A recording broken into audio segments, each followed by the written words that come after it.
Isa pa lang po yan sa ating mga minerals na pinag-uusapan. Doc, ano naman ang phosphorus? Hindi ito posporo ng ano. Siyempre, maraming peke din na phosphorus. Kung kumuha ka nga ng tubig ng, I'm sorry tubig. Kunyari, punta ka sa city. Sumalo ka ng tubig.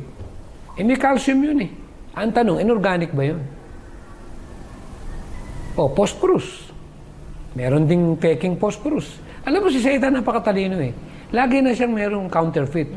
Pero ang importante, alam natin, ano ba yung ano ba yung panangga natin, mangyayari sa katawan natin kung meron tayo nito. Ito yung meron ding participation to o bahagi ito sa bone growth eh. Kaya yung mga hinayang mga buto, konting ano lang, meron nang giging problema sa kanilang mga katawan. At yung mga, alam mo yung mga pananakit ng mga, kung tawagin niya natin, arthritis. Merong participations din yan pag kulang ka ng phosphorus. Saka yung osteoporosis na binanggit natin kanina, nakalakip din yung calcium kanina. Saka yung, para kung gusto mo na lumakas yung digestive aid mo o system mo, especially yung hydrochloric acid. Yung hydrochloric acid, kailangan din yan ng phosphorus para maging strong yung kanyang trabaho. Lalo na, di ba, pinag-aaralan natin yung intricate topics ng codependency na they were actually working together to see to it that they can possibly deliver all the necessary elements that the body need. So alam natin yung bahagi ng B2, ng B3, ay malaking tulong din ito sa tinatawag na pagsasama-sama nila na kung paano ma-eliminate yung paglalabas ng urine. Dahil pag ikaw ay kulang doon, yung di ba meron mga diuretic type of thing, pagka ikaw may kidney problem or whatsoever, dahil nagkaroon ka ng false calcium, babara yun doon. Hirap kang umihi. Pangalawa, mapula yung ihi mo. Unang-una, kulang ka sa tubig. Pangatlo, pangalawa, yung kulang ka doon sa ganitong uri ng mga minerals na kailangan ng katawan. Kaya kung pagkaminsan, kung ating susumayan na sahol, ang unang palatandaan yung parang nangihina tayo. Parang meron tayong... May kulang. Parang pagod, patig. Chronic fatigue syndrome. Maraming merong ganyang uri ng problema. Hindi, walang lakas, no, Doc? Saka alam mo, bilang nurse, siyempre, nakita ko sa'yo bilang nasa health line ka, nakita ko rin na napakarami mo ring knowledge tungkol dito.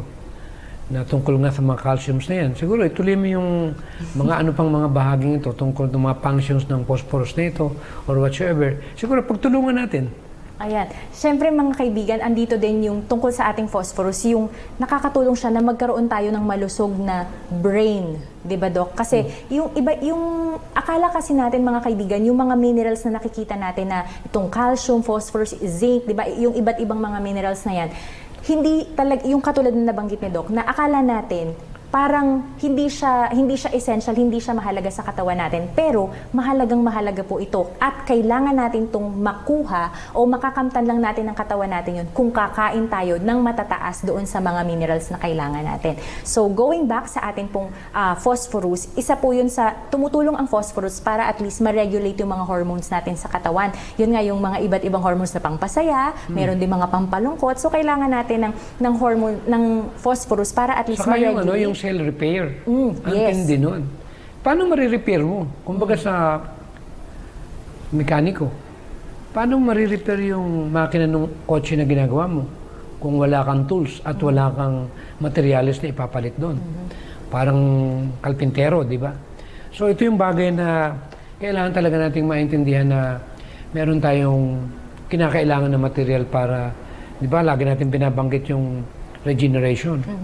O yung natural repair, yung pala, itong mineral family na ito, mayroong bahagi dito.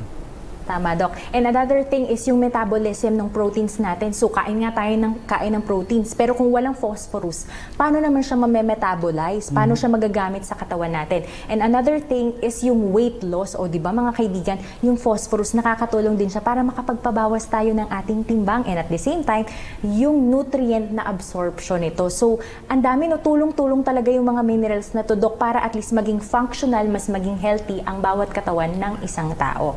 At ano naman, Doc, yung mga sources natin ng phosphorus? Actually, itong pinag-uusapan natin, pero ako number one na masasabi ko, dalawa kasi, yung di ba may soybeans. Kaso 95% niya, sangayon sa impormasyon nga na ginagawa nilang hybrid o genetic o GMO. Pero ito yung napakaganda na isa sa pinagkukunan ng phosphorus. Katulad kunyari ng potato, pati brown rice natin. Hindi ko sinasabi dito yung white rice, yung brown rice. Mga dried beans, mga oats. Pero yung rolled oats, paborito namin yan every morning. Dahil napakaganda rin yan sa loob ng katawan. At saka ang daming minerals niyan, Doc, no? Yeah, Kasi meron din minerals. siyang iron, di ba? Ang daming mga makukuha Yung natin mushrooms, sa meron din yan. Lalo na yung bago ngayon na mushroom. Ano ang pangalan nun? Yung may anti-cancer daw. Yung shiitake. Shiitake Shiitake mushrooms. Yeah. Yung bawang. Napakataas ng phosphorus. Ang daming... Nagpapaganda rin ng pantunaw, nakakalinis ng kidney, lalo na yung garlic water. Kung may problema kayo sa kidney, malaking tulong ito. Pangalawa, nire-raise din yung energy level natin. Meron pa siyang natural antibacterial or yung sa microorganism and so on. So when you are drinking that, actually, you are preventing yourself to develop some sort of disease. Kaya napakarami nating mga benefits na makukuha tungkol dito. Na ang Panginoon talaga, kaya tama yung sinabi ni, ano pangalan nito? Sa huling araw, yung ang pagkain ay magiging silbing gamot. Totoo yun, Doc. Kasi yun mismo, yung natural na medicine ng tao, di ba? Hindi na natin kailangan ng mga synthetic na nabibili natin sa labas, sa Pero mga hindi naman, drugstore. wag naman natin sabihin hindi kailangan. Paano yung mga emergency? Oo naman. Tsaka yung mga hindi Siyempre, na nadadala ng hindi organic, mo pa Doc, alam. na mga natural. Eh, na high blood ka. Baka kailangan mo ng pang-emergency. Yes, oo. Pero it doesn't mean naman na magiging, Dependent ka na doon. oo, yun yung pinupoint natin dito. Ang ganda nun, Doc, no? And at the same time, ano naman, Doc, yung mga... Alam mo, ang ganda ng natin dalawa yung kombinasyon natin Alam pa kung bakit. Kasi nakikita ko na knowledgeable ka Ibig sabihin, meron kang kakayanan din